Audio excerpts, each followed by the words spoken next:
Bench Opinions. Three idiots with amateur analysis. Welcome to another episode of Bench Opinions, everyone. I'm joined, as always, by my lovely co-hosts, polite acquaintances, Dominic, Neil, and Klaus. Thank you. Now people know my full legal name. Yeah, but you're a superstar anyway. Fucking hell. All right. Klaus can cut that out in case they find you on TikTok. Dominic, beep. Lynched by some Irish All Black fans. Yeah, unfortunately, we've got we're building up the hater bubble out there. Started with the Irish. Well, yeah, it started with the Irish. Then it was the Leinster fans. Oh, that's coming back now, though. Yeah, that's coming back. I'm excited for that. Then obviously All Black fans. Then the South Africans hated us for a little stint. South Africans came for us for a while. The for some reason, like Zimbabwe. No, were nice. The Italians and the Georgians. They didn't do anything. I don't know how many I Italian don't fans we know have. any of them followed us. Buongiorno. Anyway. We delayed recording the episode by one day so we could wait for Rassie to announce the squad. He did. Not many changes from the team that faced the All Blacks. Ibn Etzebeth comes in for Lut de Jager. Obviously with Apelele Fassi injured, Damian Willemse drops to fullback. Damien Dialende comes in at 12.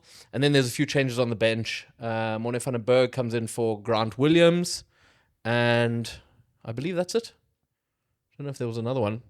Can't remember now. I think Manus van der Merwe is not in the match playing squad. But Fenter's in. Volkolo. Yeah.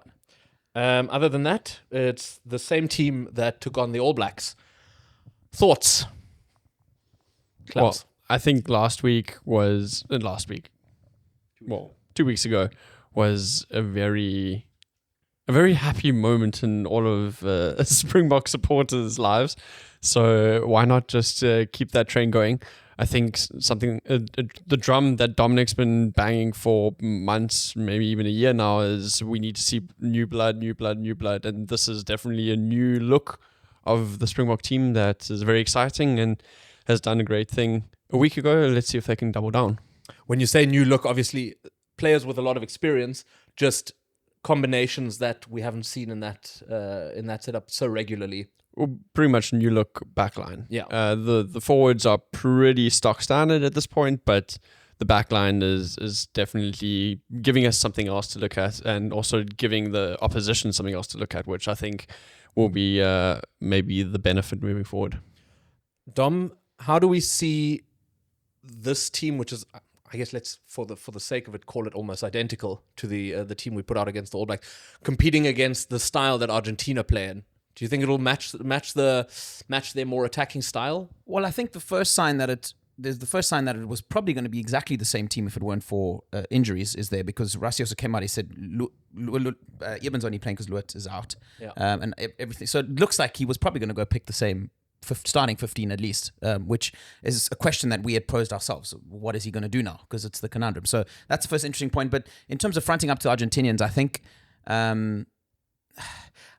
think maybe, without disrespecting the Argentinians, I think you can get away with, as a Springbok side, really sticking to the pillars that went really well against the All Blacks, and probably not have to adapt too much in order to beat them. That's my sort of summary of it. And I think Rassie's going for these guys put their hands up. Let's see what they can do, and as long as they keep putting their hands up, they can play. So, do I think this side can rip apart an Argentinian team the same way it did the All Blacks? Yes. And I think shocker. no, but I mean, yeah, but the same way the Argentinians have beaten the All Blacks. So I think that's the difficult answer, the difficult question to answer. But I think Rassie he almost had to pick the same 15, because he had to see if it's a fluke or it could be repeated again. And because of where the team is now in the evolution, I think if the guys are going to put their hands up and put a performance on, let's see if you can do it again. I think the interesting thing playing against the Los Pumas is that when we played against the All Blacks, they are renowned for having a pretty decent defensive structure, right? And we obviously played very nice flair rugby. It wasn't even that much of a Tony board. It was still the DNA kick and trace and sort of put pressure on them that way. But we did quite well in the attack. The question is going to be, are we going to be able to defend as well as we did against New Zealand? Yeah. Because if we are able to defend against a team like Argentina, who has that running rugby, who can find spaces and run around you, especially with our rush defense, then I think they're really going to struggle. That's if it clicks. It will be interesting though, because we obviously did. You can't really fault anything South Africa did in that game in Wellington against the All Blacks. And I think a lot of people, and I think this is a hyperbole, refer to it as one of the best halves ever played by a side in rugby. Which is, say what you want about it, I think it's definitely one of the best performances of recent times. But I will say at the same time, the one thing that I would love to see, and I think maybe hopefully this is something, a part of the new part of the DNA that starts to merge, is maybe South Africa being a little bit more proactive in being relentless. Because I think, I wouldn't say we play passive rugby, but we definitely manage games, or at least we have in the past. And that's been a strength of ours, using someone like Pollard to really kick the ball and play a territory game, using the forwards, rolling over. And this next continuation of Tony Ball, or building on that platform, is okay, how do we just keep going at sides? And maybe that's something that we weren't able to do in that first Wallabies test. It was sort of really going at it for 80 minutes, or at least for extended periods of time, to play teams off the park. Yeah, it does feel like we're at a precipice now, at a level where one of two things can happen. Either this team dominates Argentina, and you sort of start seeing some real momentum build, because this whole year has been a little bit sort of back and forth, hot and cold, no real sort of like stamp of momentum.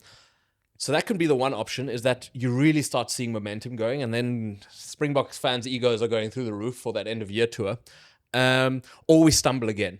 I'm more on the side of, I think, where I really think that there's signs being shown of something being found in this team, with a sort of mix between a fluent attack using all the flair players that we have, and sort of relying on good foundations, good line-outs, good up and unders, strong scrums, and a perfect mix of that.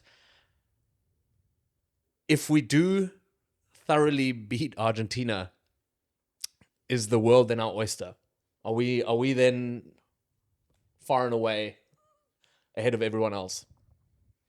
I don't think we can say that until we go up north and we face the likes of France and Ireland at home.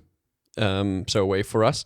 I think if we can finish the Rugby Championship on a high, and we can go over to the north and finish both Ireland and France, then I think we are going into 2027 with a target on our backs, in terms of like, we are number one and we're the team to beat. I think one of the crazy things to me as well is that there's an opportunity for the side to go on and win the Rugby Championship. And I think a lot of the times when you're looking to build a team, we've seen it in other sports across the board, and what coaches always say, results right now don't matter, because it's about where we're going. But being able to give these players, a lot of them have won the World Cup. Some of them have, some of them haven't. Some of them have been around the greater squad for longer periods of time. Some of them haven't. But there are a lot of guys that are going to be, if they manage to beat Argentina in 2 games now, with the bonus point, I believe that would, depending on what happens with Australia and New Zealand, if 2 bonus points and 2 wins, I think looks pretty good. Then these are players that have now sort of graduated to starters, and in that first step in graduating to starters, have also tasted silverware. And I think if you can remember that we're not playing the Rugby Championship again before the next World Cup, this is a pretty symbolic thing to go out and win something, and something of very big significance as well.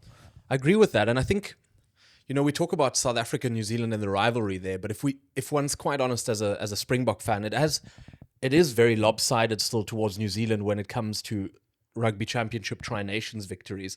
And maybe it's worth South Africa also just sort of building the trophy cabinet, and actually getting trophies like the Tri-Nations under your belt, and really fronting up in this rivalry, because I feel like we're a Rugby World Cup team. I think that's been shown in the past. And it would be great if we could also stamp our authority on something like the Rugby Championship. Obviously, it's good to see Australia and Argentina being competitive, but it would be really cool, I think, for South Africa to get the numbers up, because I think if you look at the stats now on Rugby Championships 1, I think it's New Zealand with like... The mid-line share, hazard a guess and just say like 16. Then South Africa with 4 and Australia with 2, and then that's it. So, Yeah, interesting to see. I think you shared an article with me that the Rugby Championship's not being played until 2029. Yeah, so A full version of it. full yeah, version. full version. They're also still trying to iron out parts of the deal. Again, it's just part of bigger sort of the way world rugby's moving, and I think the powers and we'll talk about the URC a little bit later. But yeah, I think I'm very excited by what it's going to be like a British and Irish Lions-esque tour of New Zealand to South Africa next year. They're going to play all 4 franchise sides. Gives me goosies. So that's an exciting new format. But you do worry that, where's the silverware going to be enough? Anytime I speak to anyone that doesn't watch rugby or comes from a country that doesn't watch rugby, and I speak about we're playing this side or that side, a lot of the question comes to, well, what is it for? So I hope we still have a little bit of trophy, the proper silverware that kind of sticks around. Yeah. But it seems like it is slowly almost losing a little bit of its footing, because it's obviously not taking place next year because of the greatest rivalry. Then it goes over to the 2027 World Cup, where I think they only play one game against each team, alternating home and away. So that's like essentially half of a rugby championship. The following year is then also disrupted due to something.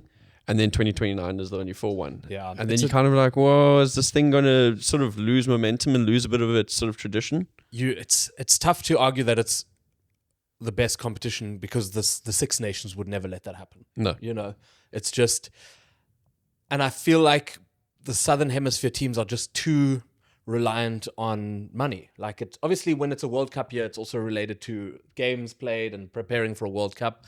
But everything else is sort of more tuned to what can get us the most income. And an All Blacks South Africa tour, I don't think you get the same amount of income from traveling fans like the British and Irish Lions do when they travel to South Africa, Australia, New Zealand. But I think the TV rights for that series are quite lucrative. I wonder if the very nature of the Rugby Championship changing in form and the format being relatively complex at times, who plays who where and here or there, I wonder if that does not a bit of a hindrance to people really getting the buy-in. I think maybe it would be very different if every team, like if it was exactly the same every year, but because of the rugby calendar and the way it's one year it's kind of diminished, the next year it's played like this, played like that. I sometimes think maybe that also just waters it down a little bit. And I think the buy-in from your fans and TV audience, and also from at the end of the day, we're talking about entertainment business here, painting the picture, 3 games, New Zealand, South Africa, with the build-up and all of that. I think you saw the theatre of the British and Irish Lions tour, despite everyone thinking that, maybe the Australians didn't have a chance, and you saw what that did financially for Australian rugby, that maybe that is the model until they figure out something else. Yeah. Correct me if I'm wrong, though, but the fan buy-in in the stadiums has been fantastic for the Rugby Championship. The Australia-Argentina game looked like it was sold out. Obviously, South Africa All Blacks, you don't have to market very strongly. I suppose there was a bit of a stumbling between Australia and South Africa with the ticket prices, especially in Ellis Park being so expensive. The first game against Argentina is in Durban at Kings Park. That's more of an issue of, I think, SA Rugby completely misunderstanding their role in making rugby more accessible to the public, and not as much that people aren't interested in it. Yeah, and I think, look, SA Rugby also have to, I think it's that double-edged sword of high demand in a country like South Africa, because you obviously want to milk it. You're then, we've spoken about them comparing themselves to the percentage of income that is generated through events compared to England, for example. But I think you're comparing apples and pears. No, but I think what SA Rugby needs to understand as well, and I hope that's the way they position themselves, and I wouldn't be surprised if this is one of the reasons the first one of these tours is New Zealand coming over to South Africa, is because, the TV viewership, even if the Stormers take on the All Blacks, the TV viewership I think would far trump even the British Irish Lions against Western Force or something like that. And I think the package that is South Africa, and the financial might that is South Africa, and the residual might of the fan base, I think is something that SA Rugby must keep looking to exploit, but not at the ticket office for games in South Africa, but in bigger deals and tours like that, I think. Yeah. Let's get back to the actual game on Saturday. The All Blacks were accused of giving up a little bit, and a few of the pundits came out, especially South African pundits, and said, I don't think that's necessarily fair, because it almost seemed like they ran rugged. as opposed to giving up, that they were just put on the back foot so often that they couldn't compete. Is there a worry for Argentina, who notoriously I think have discipline issues, that if they are under the cosh and they're sort of running back a lot and are under pressure a lot, that it's sort of snowball effects into poor discipline, and then one thing follows the other? I think with Argentina, yes, their discipline is a bit of a worry for them, but they seem to blow hot and cold just like they do within a game. They do that between two games. So you tend to see like one game they'll suddenly get very emotional and get like concede a lot of penalties, and the next game they'll tighten up again, and then they'll sort of manage the game a lot better in that regard in terms of discipline. But I think what the Argentinians might currently be stronger at than the Kiwis is their backline. And that's something that we tried to exploit last weekend or 2 weeks ago, is kick onto them, run them over. I don't think it's going to be quite as easy with the Argentinians because their black line is so fire. Back line. What did I say? Black line. My bad. We've got a black line. I mean, Argentina are always a side that I associate to loving and thriving under chaos, whether they create it themselves or they just exploit situations in games. And I think that's maybe been a little bit of a weakness of ours, particularly in defense, as you said, because of us trying to get used to our defensive structures. Obviously, no signs of that in Wellington. Yeah. And I would argue not massive signs of that in Eden Park either. If you look at the entire 80 minutes, definitely seem to have shored up shop a little bit more. So it'll be interesting to see if Argentina really try and create chaos and try and get that open running game, because I think both games against the Wallabies there were times where I thought, is any team going to really try and make a tackle at any point here? And that could play into their hands. But at the same time, I think if I look at our backline now, if there's any backline you don't really want to offer too much space to, particularly with Delendi maybe takes a bit of the X factor that Willemse gave us in Wellington away, but with Kane and Moody, Colby and Ethan Hooker as well, there does seem to be like an extra X factor, taking someone like Creel out there. Of course, we miss Kurtley Arendse, but I think Ethan Hooker is an interesting peg to put into that hole. Yeah. Speaking of Ethan Hooker, do you think he proved himself last week and that they're going to go to his side a little bit more often this week? In that regard, yes. Yeah. I do think that the attack could be a little bit more balanced over both sides. I think with the way he performed, I don't know if one performance in general maketh a man. It would be great to see him do that more regularly. I thought he was good for the Sharks last season. I didn't think he was unreal. I thought he was a very good option at wing, but I never at one point was like, this guy's lighting it up in the URC. So I hope this is a catalyst for him, so that he plays well for the rest of the year as a Springbok, but also really kicks on at wing, I guess, for the Sharks, because it looks like he's not going to get a chance at center. Yeah. Yeah, I think the struggle is here for Rassie, and he said it post him announcing the team in a little video clip. He says that now we're really into the phase of this balancing thing and managing minutes, but also giving guys chances. So, and you could see his head spinning there. I think Rassie understands that he's opened Pandora's box in terms of giving guys opportunities, and I think it's ideal. I think what's going to end up coming to fruition is just this nature of competition that's there now, and I think we haven't spoken about Jesse Creel yet. No mention of him missing out, other than I would guess us assuming that he's probably his minutes are being managed. But Rassie took the time to sort of speak about Luet and speak about some of the other guys that have dropped out of the side. Obviously Jesse didn't play in Wellington, but interesting, no mention of him, and that's a stalwart who now one would have to argue probably has to play Kane and Moody out of that 13 jersey, and that's exactly what you want. I think Rassie must be licking his lips there. Yeah, because I think it was this year that Jesse actually really started to click in those early tests in July. Obviously end of last year as well. So it's pendulum swings so quickly. Let's talk about some other potential match winners on the Springbok side. Anyone stand out to you that Well, I gonna know have to who perform? you would like me to mention is obviously Damien Willemse. Well, I'm going to mention him regardless. So you can talk about him. Otherwise, I will. Okay, well, I mean, Damien Willemse, if he can take even a fraction of the momentum that he had last week into this week's game, that would be amazing. You know, he was outright the standout performer of not only the match, but of the Springboks as a whole. And so, having him at fullback is going to be interesting to see. Yeah. I mean, obviously he played a bit of fullback last week in Eden Park, but having him at fullback Wellington, now. but yes. Sorry, Wellington. I'm mixing it all up.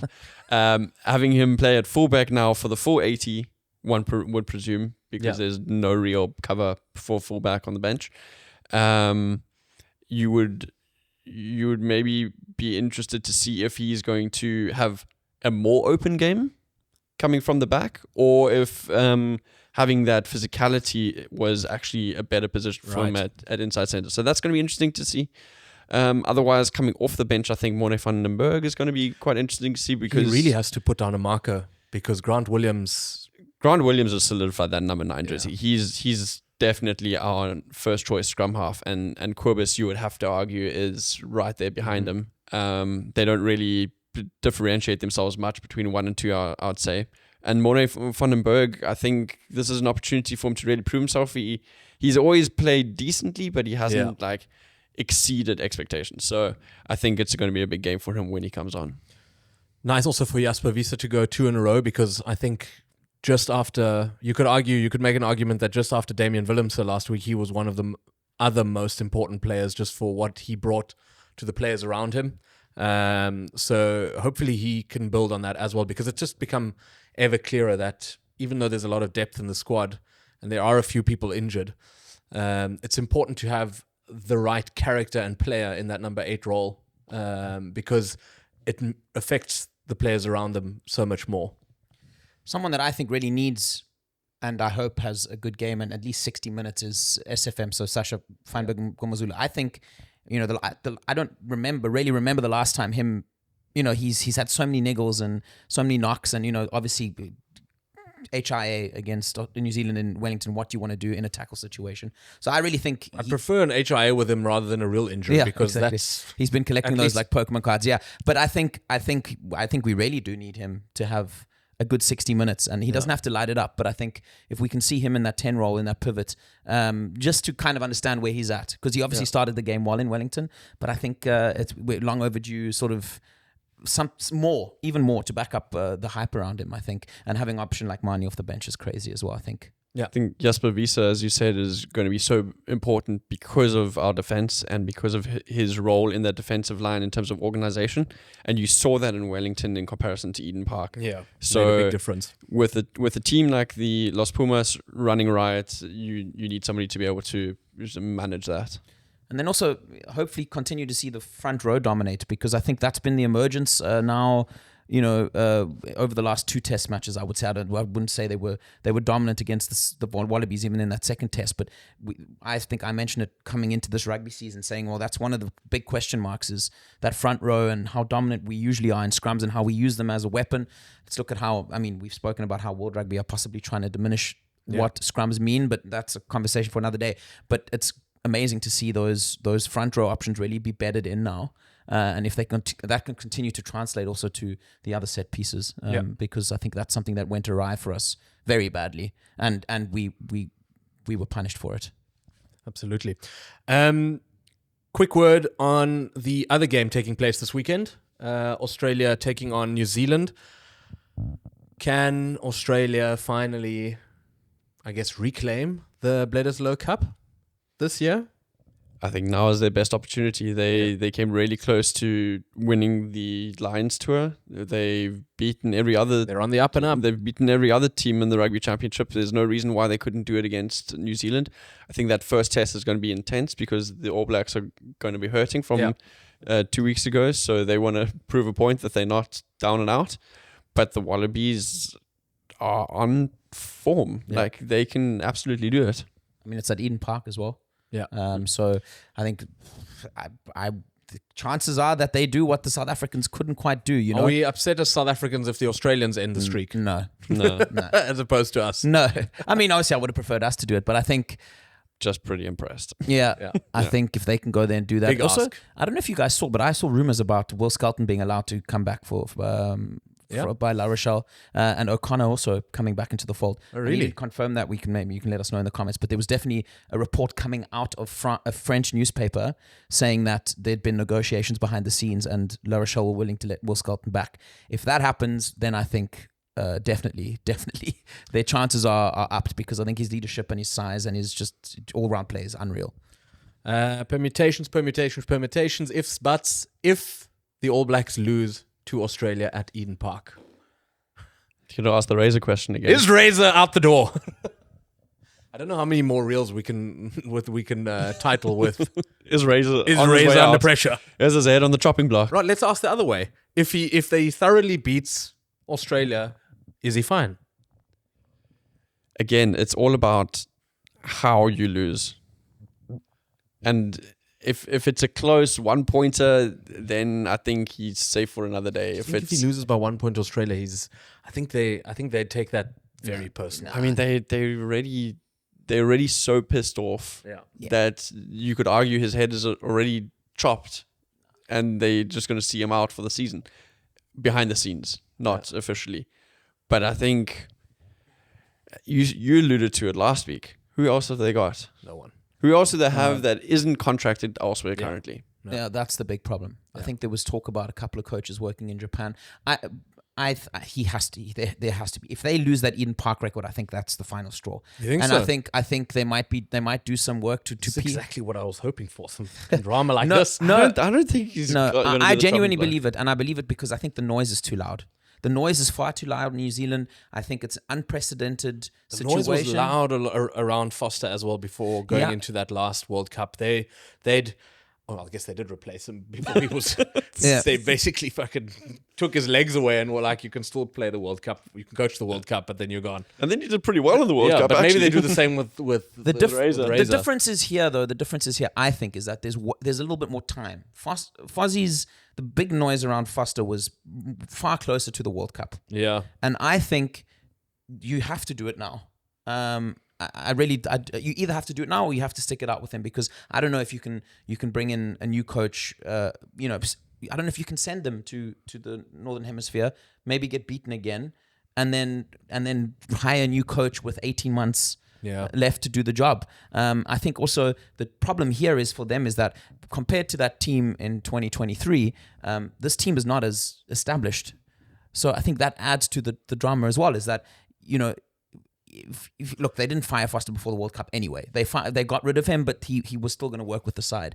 But here, there you always knew the side's pretty settled. Yeah. The players are good, but there's so many question marks. I mean, we're speaking about an All Black side where people are starting to question who the fly half is. But I think that could I think be the less dramatic change we see if they don't get through this Bledisloe Cup thing unscathed, is that they rather open up international players coming back and playing, as opposed to firing the coach, just to see if adding experience back into the mix might straighten the ship. I just think this Eden Park thing, even though it's symbolic in nature, I just think the fallout, if they do go on to lose that record, the fallout of that, I don't know how you can PR spin it to keep the noise down. Right. So Dom's talked up a storm here. We'll see again. We will see next week. The PR spin is going to be Razor hits rock bottom and builds upon this foundation. There we go. There you go. Unfortunately, I There's don't the think the All Black rugby fans are not a glass half full kind of supporters group. Well, I no, guess it's there's either- not many. It's either full or empty. Yeah, it's fucking overflowing, like after Eden Park when they beat us. Yeah. But the wind was firmly out the sails after Wellington. Yeah. It's like people deleted TikTok. Anything else on the Rugby Championship coming up this weekend? No. Listen, don't scrape the barrel if you don't have anything. No, I think we can go in predictions. Yeah, honestly, I think this. I think this Springboks Argentina game is going to be closer than the Wellington game. You think the All Blacks are going to really put one past Australia? Well, actually, go into Australia, New Zealand at Eden Park. Prediction I think the All Blacks will win it. by? I think they're going to grind it out by like 3 points or 2 points or something. I think it's going to be close. You just said that you thought the South Africa Argentina game would be closer than the New Zealand Australia game. Yeah. Those were your I'm words. I'm saying the Springboks against the Los Pumas. Yes. That game, the margin is going to be closer than the South African Wellington game. South Africa Wellington game. Oh, right. Yes. Fine. Yeah. Yes. Okay. So I think Yes. the Springboks are I was going like, to my man, if you're saying they're beating them by 3, then how much closer are we going to get here? no. I think Okay. the Springboks are going to beat Argentina. I don't know, 30-25, something like that. I think it's going to be within a try, and I think that the All Blacks are going to beat Australia by 3. Oh wow, heartbreak. Yes, if the Australians lose another close one, that's heartbreak. I see the Argentinians have been swimming in KwaZulu-Natal on the beach there. So they we've could got get cholera. 1995 food poisoning situation all over again. Has someone told them what happens? No, they seemed very happy to be on those beaches. So lovely. The Belito, lovely. No, I think I don't know. I'm quite confident, as you can tell. I think there's so much momentum in that Springbok team, and I think the Argentinians can beat anyone on their day. But I think there's a bit of momentum, as you alluded to, this sort of momentum building, and I think South Africa by 20. So I say 30 points to 10 to the Springboks. I'm going to go by 14, by 2 tries for the Springboks. 28-14. And the All Blacks? I think New Zealand are going to lose, Hectic. and I Really? think they're going to lose by 5. I'd actually maybe even a bit more. How about a nice fucking 10-7 humdinger? Manage the game. 7-3. Yeah. No, Or 6-3, just fucking 3 penalties. I think to all the All Blacks fans that thought you hit rock bottom, you're not there yet. You're not there yet. You still have to reach your Alistair Coetzee phase there. Yeah, that's true. Okay, so you're saying Australia by 5, Klaus? I said New Zealand by 3. Yeah, true. I'm going to go New Zealand by 12. Okay, I think they're back. they're gonna Okay. just. They're back. They're the best team in the world.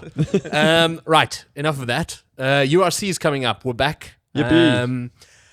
I think the only question anybody needs to ask is, can anyone compete with Leinster this year? Yes. The Lions. Loose. No. I think it's time for another South African franchise to take it, and I've got no faith in the Sharks. The Stormers. I don't think the Sharks fans have any faith in the Sharks. The Stormers, they just got wiped in the Currie Cup, which is something that we'll get to now about the finals, because that was also crazy. I think the best chance is going to be the Bulls. Yeah. And Johan Ackermann. And I think with Johan Ackermann there at the helm, I think he's the kind of guy where, they were talking about Jake White having lost the locker room.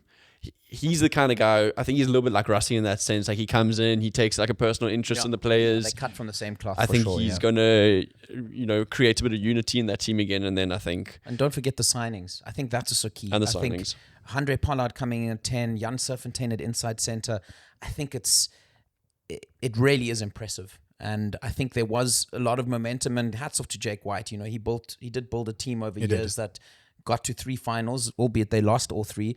But I think it'll probably be boring. I think the Bulls and Leinster will push each other all the way again, even though the URC has a lot of surprise results, because we started predicting last season and then we were very off quite often.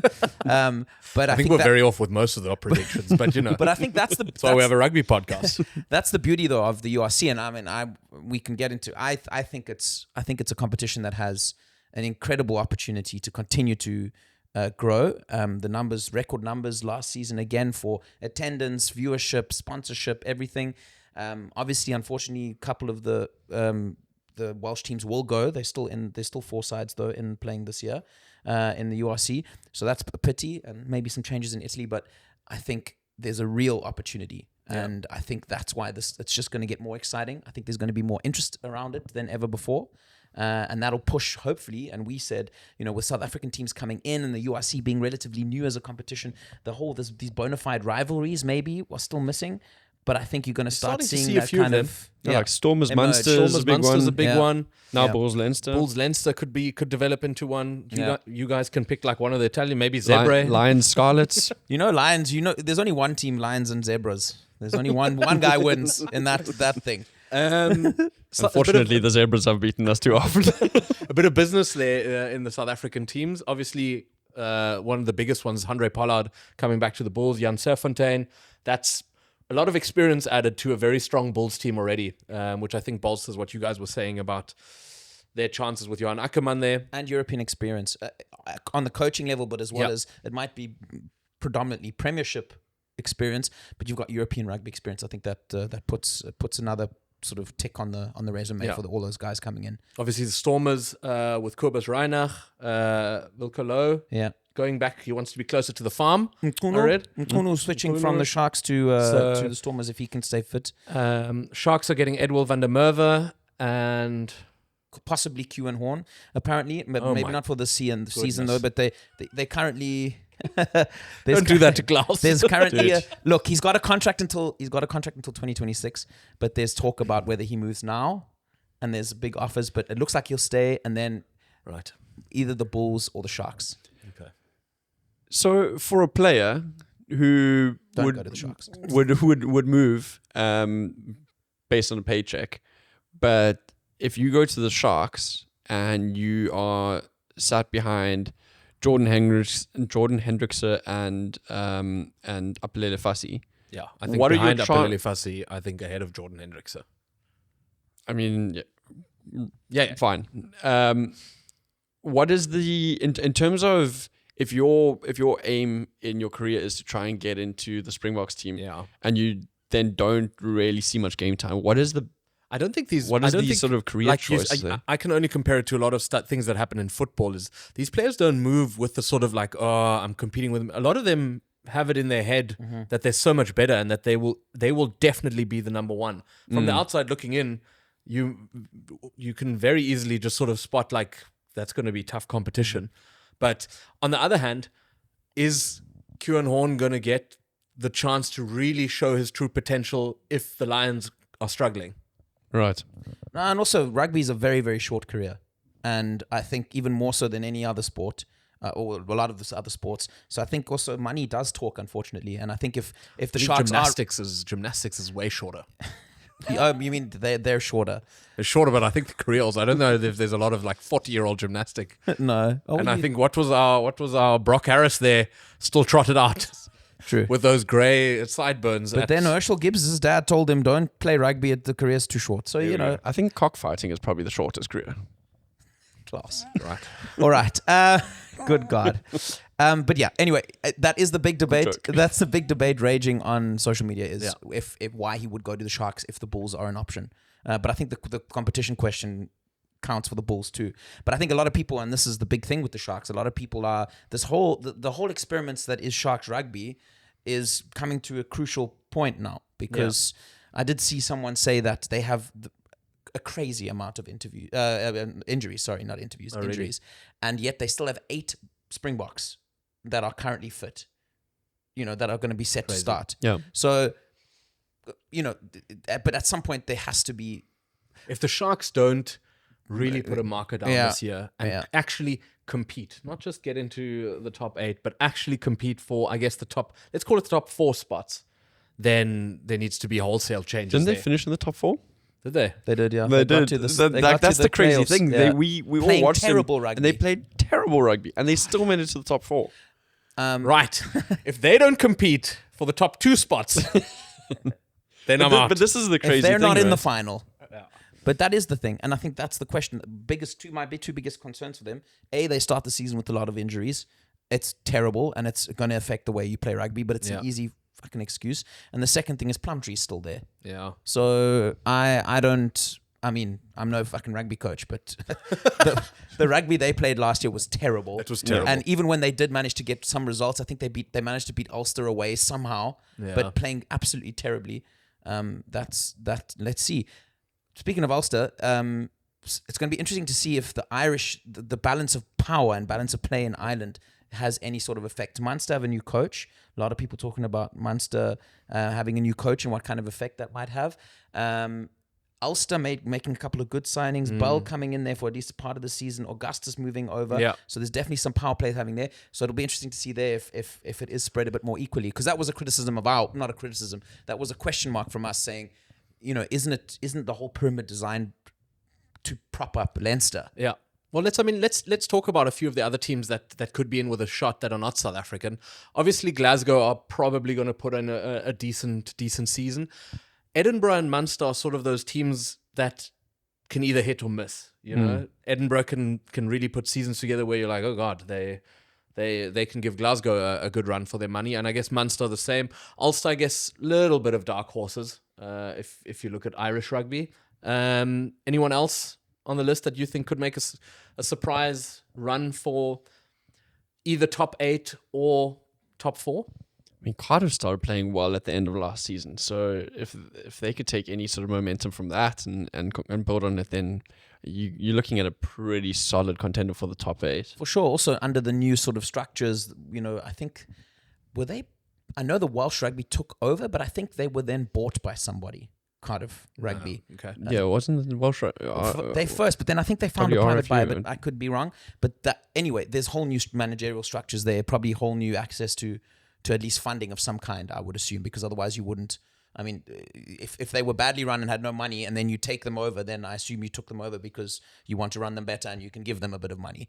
That would be kind of my logic. It sounds reasonable. But You spoke so quickly there, I lost you, but that sounds right. But yeah, that'll be cool, and it would be nice to see how the Italian sides get on because Benetton, yeah, Benetton was impressive last year. It was, but they dropped off a little bit towards the end, sort of petered out a little bit. Also, I think on them to make the next step because they are loaded with a lot of Italian superstars. Yeah. But does the URC run parallel to the Six Nations? There's always part of it. Yeah. Runs, And I think the Benettonese lost quite a lot of players to the URC. They would, I guess. But I mean, the Scots lose Glasgow. Yeah. Glasgow and loses the whole Edinburgh team. loses almost their whole team. But I think that's where you sort of see. And Leinster just plays their second Yeah. team, which is still better than everyone else. Sends them to that's South true. Africa and still gives us a whack. Yeah. That was... All right, let me just make a case for the Stormers here. Okay. Hit us with your best shot. I do not believe we've got a chance. Okay, cool. Well, that was a quick conversation. You did sign the one winger, the one Brade Gershwin from the Griquas now. You announced him. So here's the thing. Obviously, the Currie Cup was a disaster. Yeah. For all But of us, don't worry. I can't help but almost that little excitement's bubbling inside me because we've got a really good team. It always depends on if any of the key players get injured long term. And now, listen, I'm going to give Dobson one more chance. He hurt me before, but I'm giving him one more chance. Fool me once, shame on you. Fool me twice. We're now at Shame on you, like let's go seven. fool We're me at fool me seven. 7 times. In defense, This time it's on me. in defense of the Stormers, the Bulls, and the Sharks, actually, for that matter, because they all had terrible seasons in the Currie Cup.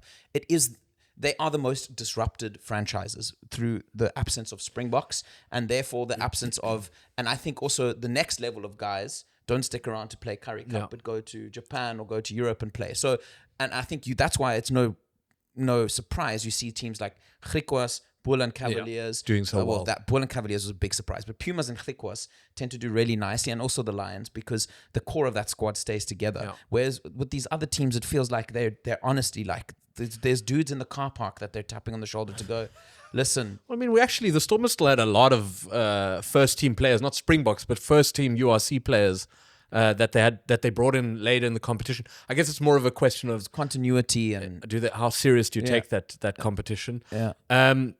One last thing on the Stormers, I still think when they played well last season, they were really good to watch. Mm-hmm.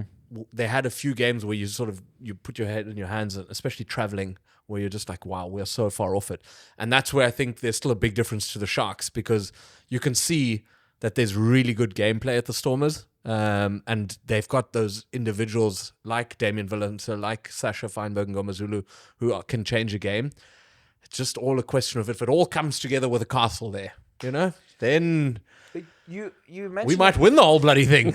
You mentioned an interesting fact, and that is traveling, and it's going to see how the longer these South African sides. It looks like it's a marriage now. That's not every marriage. Well, we're finally officially That's what I'm saying. voting members now, and big money as came South in for Africa, that. yeah. Hey, I think each franchise got. I think we got 40 million rand. Do the South African teams finally fly business class when they go overseas, or like premium economy, or do these Not last season. or do these props still sit in I think economy? you might. I I think don't. I wouldn't be worried about the props. I'm worried about the locks. I book a ticket from South Africa to Europe, and I'm sitting next to one of these rugby players. I'm so upset, How do you think they feel? dude. They get paid a lot more than I do. to be fair though, that's a very interesting point because there was a massive cash injection now because the South African teams are officially at the table. Yeah. So I think they received 4 million euros each. The teams, which is big money. That might see a big significant change in their travel arrangements, for Hopefully. example. But that's going to be interesting to see as now that there's a sort of permanence to it. Shame for you Lions. You're probably just fixing leaks in the stadium there with that 4 million. No, our guys, because we're now ADT Fidelity there, where our guys have to double as fucking security Car guards. They stamp tickets and then they scrum down. Anything else on the URC before we quickly mention the Currie Cup final?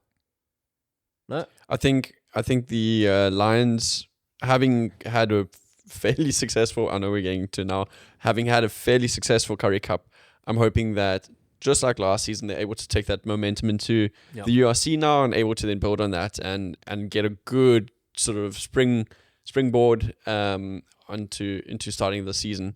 And then when the Springbok players start coming back, then I think everything's going to settle down again and they'll probably find their space somewhere there mid-table.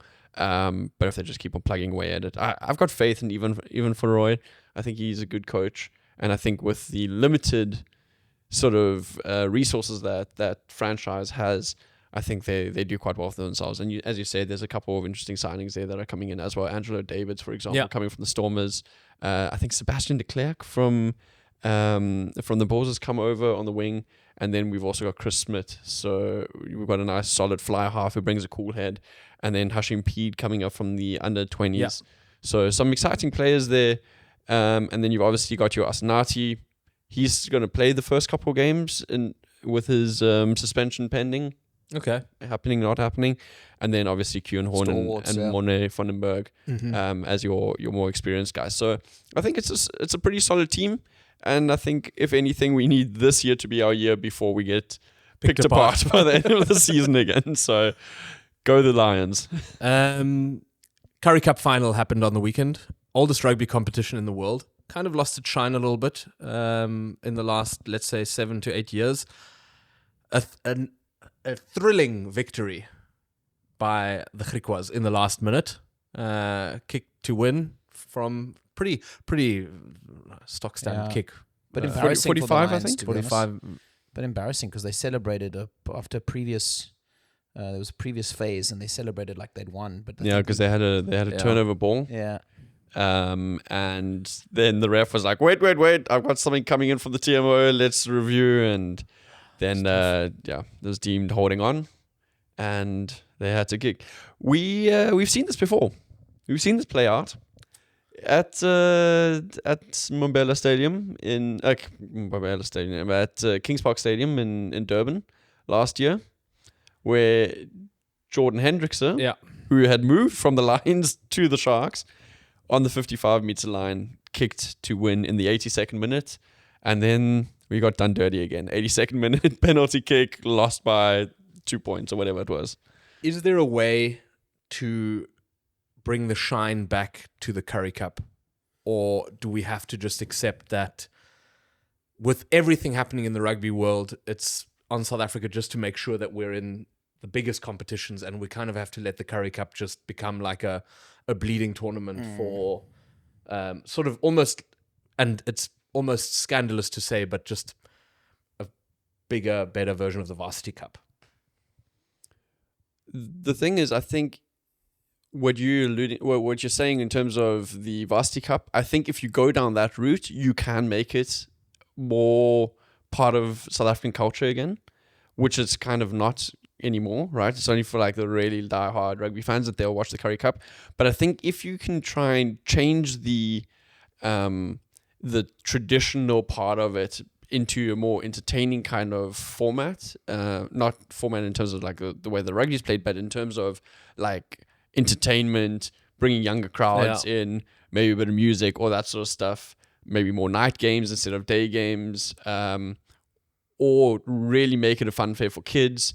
Then I think you can bring it back as a sort of cultural event. Yeah. But currently the way it's being played is definitely just a feeder tournament. I mean, I think the glaring difference and the reason why it's probably the main reason why it's just been diminished is that the Springboks, because of the way the season works, the top players in South Africa just don't play it anymore. Right. So those are the guys that are drawing the crowds. Back in the day, I remember insane finals between the Cheetahs and Bulls, and Hooghart kicking last-minute penalties, and Sharks you and know, Bulls like the and whole stuff like country that, was. yeah. I remember the whole country paused to watch the Currie Cup final, and that's because you had the best guys playing, but also a lot of the best guys that were playing, you know, this mixing and matching between sides and moving domestically in South Africa wasn't really a thing. I mean, I remember guys, if you were blue ball, you were blue ball through and through, and you played. If you were from province, you were province. Well, there's a And few there were- guys who moved from province to the Bulls and the other way around, but Yeah, you but- feel like it's more of a factory now. But under probably a bit of clouds of like, it was pretty shocking, and people were like, "Whoa, they've moved on." Then eventually, when the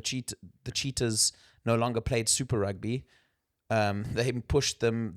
All the guys from Free State were moving to the Sharks. So there was always big stuff like that. But I think that's one of the main reasons. I find, even though I don't think he's been successful in it, and I don't know if it's ever going to happen, I find Frans Steen's approach to trying to find places for these teams to play and thereby earn money quite an interesting approach.